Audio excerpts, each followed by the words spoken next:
Hello students, welcome to our channel A to Z পরীক্ষা। তো আজকে আমরা একটা ট্রান্সলেশন সলভ করব। তোমরা অলরেডি জানো যে আমি অলরেডি তোমাদের জন্য 250টা প্র্যাকটিস সেট বানিয়েছি ট্রান্সলেশনের জন্য। হ্যাঁ, সেখান থেকে একটা তোমাদের জন্য সলিউশন করে দেখাচ্ছি। আর তোমরা কিন্তু খুবই ভালো করে ট্রান্সলেশন প্র্যাকটিস করবে যাদের ক্লার্কশিপ মেইনস আছে, কারণ সেখানে কিন্তু 20 মার্কসের কিন্তু ট্রান্সলেশন আসে। হ্যাঁ, আর তোমরা যারা ইয়ের জন্য করছো WBPSI বা KPSI মেইনসের জন্য, সেখানেও কিন্তু ট্রান্সলেশন তোমাদের প্র্যাকটিস করতে হবে। সুতরাং খুব ভালো করে ট্রান্সলেশন অ্যাটলিস্ট প্র্যাকটিস করো। হ্যাঁ, আর এখানে তো আমাদের ক্লাসে আসছেই, দেখো, আর পারলে পিডিএফটা কালেক্ট করে নিও। ট্রান্সলেশনে তোমাদের কিন্তু খুব হেল্প হবে।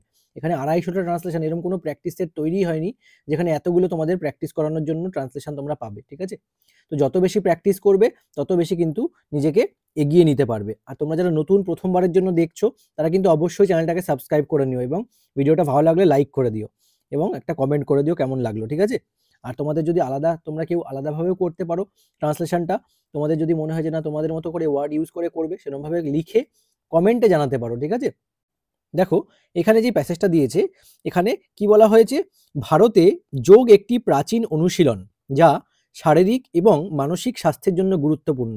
সবসময় ট্রান্সলেশন যখন করবে তোমাদের একটা সারফেস রিডিং আগে পুরোটা পড়ে নেবে। ঠিক আছে, কারণ কি, ওখানে সারফেস রিডিং পুরোটা একবার যদি পড়ে নাও, তুমি টেন্সটা তুমি ক্লিয়ারলি বুঝতে পারবে যে এটা তোমায় কোন টেন্সে করতে হবে।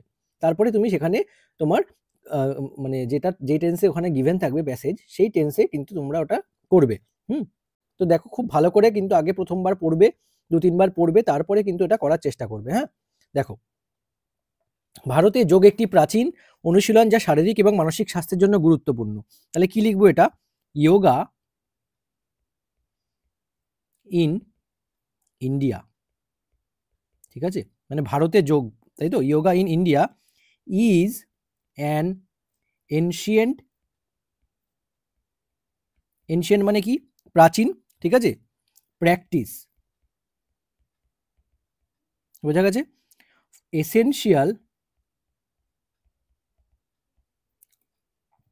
ফর, কিসের জন্য এসেনশিয়াল, দেখো বলেছে শারীরিক এবং মানসিক স্বাস্থ্যের জন্য।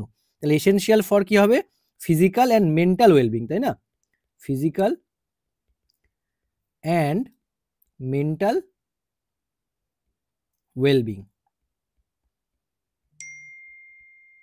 ঠিক আছে, ফিজিক্যাল অ্যান্ড মেন্টাল ওয়েলবিং। আচ্ছা, এর পরের লাইনটা দেখো কি বলেছে, ফুল স্টপ দিয়ে বলেছে যোগের জন্মস্থান ভারত এবং এটি আজ বিশ্বব্যাপী জনপ্রিয়। যোগের জন্মস্থান ভারত, তার মানে কি লিখবো, India is the birth place of yoga. হ্যাঁ, India is the birth place of yoga. ঠিক আছে, কারণ যোগার বার্থ প্লেস কিন্তু ইন্ডিয়া, তাই না। এবার কি বলেছে, এবং এটি আজ বিশ্বব্যাপী জনপ্রিয়, হুইচ ইজ নাও দেখো এটি আজ, তাই না, তাহলে which is now globally popular. বোঝা গেছে, গ্লোবালি পপুলার, ফুল স্টপ। আচ্ছা, পরের লাইনটা কি বলেছে দেখো, প্রতি বছর 21শে জুন আন্তর্জাতিক যোগ দিবস পালিত হয়। তাহলে কি লিখবো, প্রতি বছর 21শে জুন, এভরি ইয়ার, ঠিক আছে, কমা, জুন 21st ইজ সেলিব্রেটেড, কি হিসেবে, অ্যাজ ইন্টারন্যাশনাল যোগা, তাই না, ডে, ফুল স্টপ। আচ্ছা, এর পরের লাইন দেখো কি বলেছে, যোগ শুধু শরীরচর্চা নয়, এটি একটি জীবনধারা। তার মানে কি লিখবো, যোগ শরীরচর্চা নয়, তাহলে yoga is not just an exercise, just an, ঠিক আছে, এক্সারসাইজ, শরীরচর্চা নয়, বাট কিন্তু কি, এটা একটি জীবনধারা। তাহলে জীবনধারাকে কি লিখবো, a way of life, a way of life. বোঝা গেছে, ফুল স্টপ। এর পরেরটা কি বলেছে দেখো, পতঞ্জলির যোগসূত্র ভারতীয় যোগ অনুশীলনের মূল গ্রন্থ। পতঞ্জলির যোগসূত্র ভারতীয় যোগ অনুশীলনের মূল গ্রন্থ। তাহলে কি লিখবো, পতঞ্জলিজ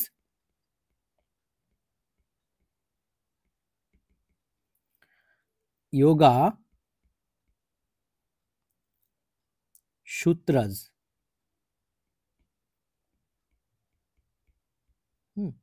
पतंजलि's yoga sutras are की the foundational text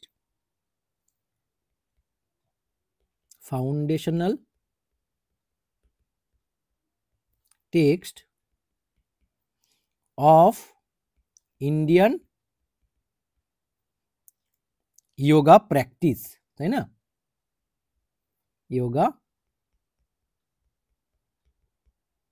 practice বোঝা গেছে। Patanjali's yoga sutras are the foundational text of Indian yoga practices। হ্যাঁ, কারণ এখানে প্র্যাকটিসেস লিখতে হবে, প্র্যাকটিস লিখলে হবে না, অনুশীলনের মূল গ্রন্থ, তাই না? আচ্ছা, যোগের মাধ্যমে মনোযোগ বৃদ্ধি এবং মানসিক শান্তি অর্জন সম্ভব। তাহলে কি লিখবো, through yoga comma one can improve focus, ঠিক আছে, and achieve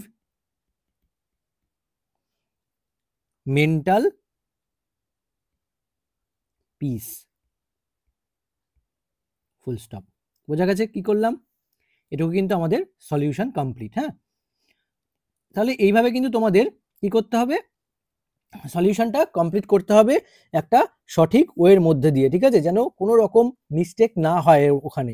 এখানে যদি তুমি এইভাবে কমপ্লিট করে প্র্যাকটিস করে আসতে পারো, আর দেখো তোমাদের এই প্র্যাকটিসটার জন্য কিন্তু এই পিডিএফগুলো তোমাদের করে দিয়েছি আমি। অনেক কষ্ট হয়েছে এগুলো বানাতে, ঠিক আছে, অনেক টাইম লেগেছে। এই যে প্রত্যেকটা সেট করে দিয়ে আবার প্রত্যেকটা চেক করতে হয়েছে যে ঠিক আছে কি নেই। তো তোমরা এগুলো করলেই বুঝতে পারবে, প্রচুর অনেকে নিয়েছো তোমরা। তো আমি আশা করবো তোমরা ভালো করে প্র্যাকটিস করো। এই জিনিসগুলো প্র্যাকটিস করলেই কিন্তু তোমরা সাকসেস পাবে, ঠিক আছে। যত বেশি প্র্যাকটিস করবে তত বেশি ইমপ্রুভ তোমরা নিজেরাই হবে, ঠিক আছে। তোমাদের মধ্যে নিজেদের মধ্যেই লেখার ইমপ্রুভমেন্ট আসবে। তো এইভাবে কিন্তু তোমরা প্র্যাকটিস করতে থাকো আর ভিডিও দেখো, চ্যানেলটা ফলো করো। আশা করছি ইংলিশ বেঙ্গলির জন্য তোমাদের কোনো পেইড কোর্সে জয়েন করতে হবে না, ঠিক আছে। তো আজকের মতো ভিডিওটা এখানেই শেষ করছি। যদি ভালো লাগে অবশ্যই লাইক করে দিও এবং নতুন যারা আছো চ্যানেলটাকে কিন্তু সাবস্ক্রাইব করে নিও। তো thank you so much for watching this video. আবার দেখা হচ্ছে তোমাদের সঙ্গে নেক্সট ভিডিওতে।